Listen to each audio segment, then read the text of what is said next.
Bom, tá aqui ó, a Teoria Geral, grande livro do Keynes, o livro mais importante que ele escreveu, provavelmente o livro mais importante do século XX, né? O problema é que não é um livro fácil de se ler, ele é um livro meio complicado, ele foi escrito por um economista para economistas, né? Então não é um livro que tinha, vamos dizer assim, um objetivo de ser totalmente didático e apesar do Keynes escrever super bem, ele é relativamente técnico, né? Uma dica que eu dou para as pessoas é começar a ler o livro pelo final. Por incrível que pareça, é mais fácil ler a teoria geral do emprego, do juro e da moeda. É mais fácil começar lendo pelo final do que pelo começo. O segundo capítulo, que versa sobre o mercado de trabalho, que eu vou falar um pouquinho já na sequência, ele é talvez um dos mais enroscados, né? Se você começa lendo pelo final, você entende mais a cabeça do Keynes e você entende como ele constrói o sistema teórico dele e aonde que o mercado de trabalho se encaixa em toda essa construção. Mas antes de mais nada, vale a pena ler o primeiro capítulo. Ele é um sarrista, né?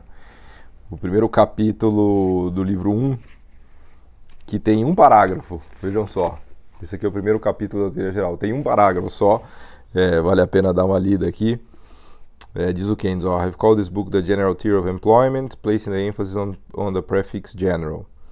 The object of such a title is to contrast the character of my arguments and conclusions with this of the classical theory of the subject upon which I was brought up, both practical and theoretical, of the governing that dominates the economic thought, né? Both practical and theoretical of the governing academic classes of this generation. It has for 100 years past, né? Então ele abre aqui falando que, na verdade, ele escreveu esse nome de teoria geral porque a teoria que ele vai explicar é uma teoria que explica tudo, enquanto que a economia clássica, que é a economia que ele quer criticar, explica só um caso específico, né? Uma dada situação de uma economia de mercado, que é o que ele vai chamar de situação de pleno emprego, enquanto que o caso dele vai ser um caso geral sobre vários estados de uma mesma economia, não necessariamente uma economia que sempre opera em pleno emprego. Então, o ponto dele aqui é mostrar que a economia capitalista não está sempre em pleno emprego. Aliás, é bem raro, né, para a gente que vive no mundo real e na prática, a gente vê que são raros momentos em que a economia realmente está em pleno emprego e emprega todo mundo. Então ele meio que tira um sarro aqui, ele fala que inclusive que ele foi brought up, né? Ele foi treinado em Cambridge, né? O grande professor dele foi o Marshall, numa tradição de economia clássica ou neoclássica, né? Em que obviamente todas essas coisas que ele vai falar não existiam, ele criou tudo isso, né? Aí diz ele, I shall argue that the postulates of the classical theory are applicable to a special case only and not to the general case, the situation which it assumes being a limiting point of the possible positions of equilibrium. Quer dizer, a teoria clássica ou neoclássica ela se aplica a um único caso específico ou situação específica da economia, que é a situação de pleno emprego, a situação em que uma economia é capaz de empregar todos os seus fatores de produção, tanto o capital quanto o trabalho.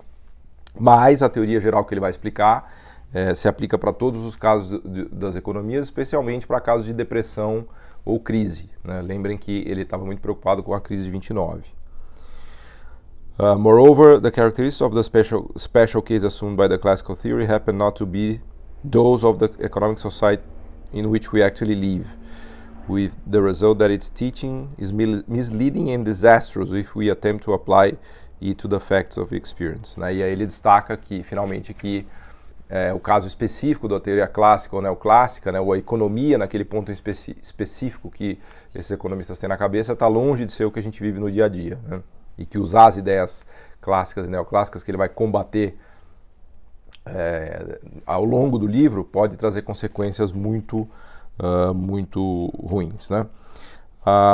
Então, o pilar do livro do Keynes, ou da ideia keynesiana da teoria geral, é que o nível de emprego não é determinado no mercado de trabalho, né? Por isso que eu recomendei que a leitura da teoria geral seja feita do final para o começo, né? Porque no começo ele fala dos problemas do mercado de trabalho, mas você só vai entendendo ao longo do livro por que o mercado de trabalho não é autônomo, não tem força para determinar o nível de emprego. Então, por exemplo, no Brasil hoje o desemprego é muito elevado. Por quê?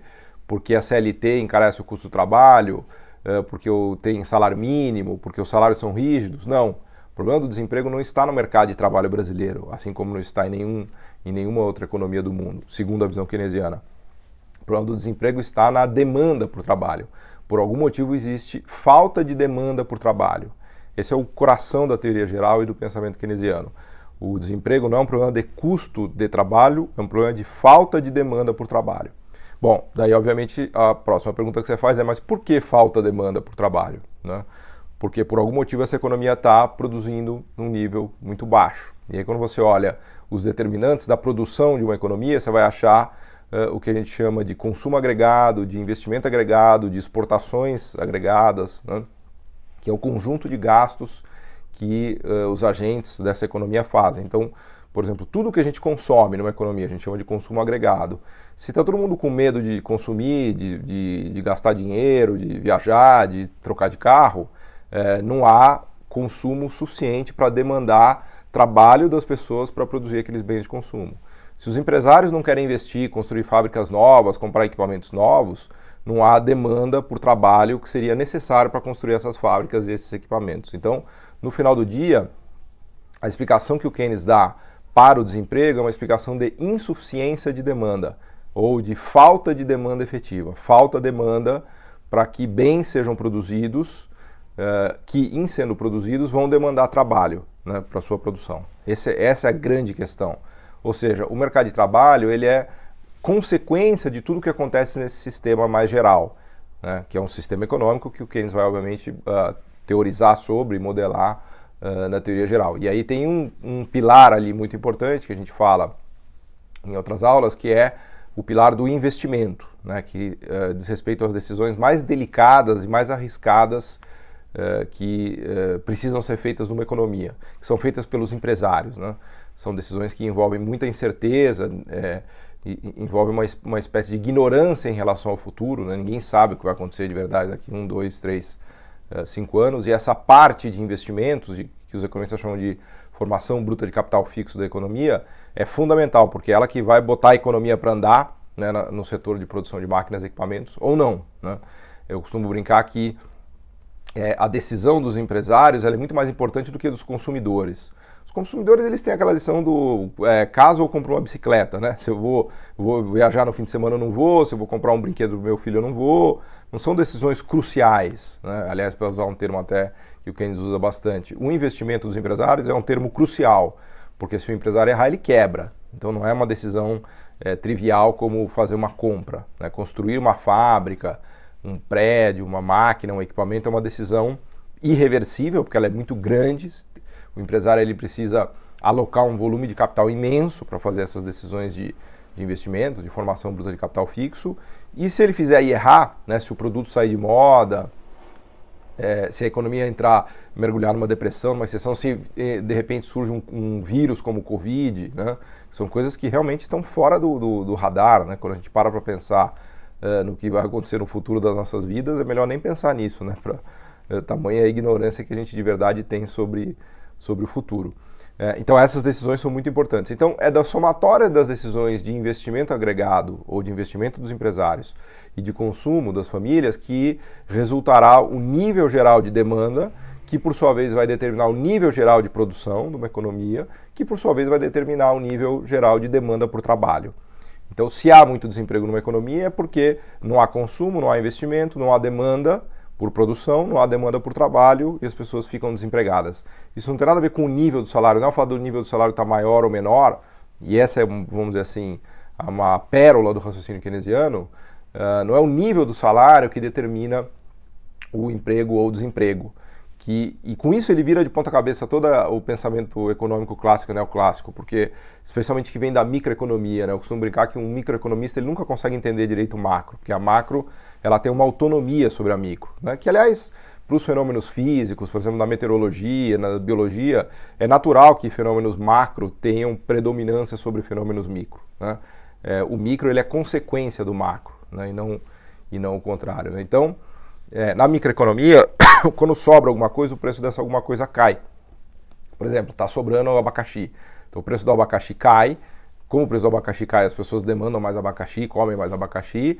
Do lado da demanda e do lado da oferta, os produtores vão produzir menos abacaxi, porque como o preço caiu, o lucro de se produzir abacaxi diminui. Então esse mercado se autoequilibra, né? O preço, vamos dizer assim, o mecanismo de preço do mercado de abacaxi reequilibra o mercado de abacaxi, porque o excesso de oferta de abacaxi desaparece, porque o preço cai, as pessoas comem mais, os produtores produzem menos. No mercado de trabalho isso não acontece, né? Não há um mecanismo que derruba os salários, primeiro que os salários são, por lei, por contrato, relativamente rígidos, né? Mesmo que houvesse, e esse é um ponto-chave do pensamento keynesiano, mesmo que os salários fossem flexíveis, o fato dos salários caírem não faz com que os empresários demandem mais trabalhadores, né? Aliás, essa é toda a lógica da reforma trabalhista no Brasil, de cortar os direitos da CLT.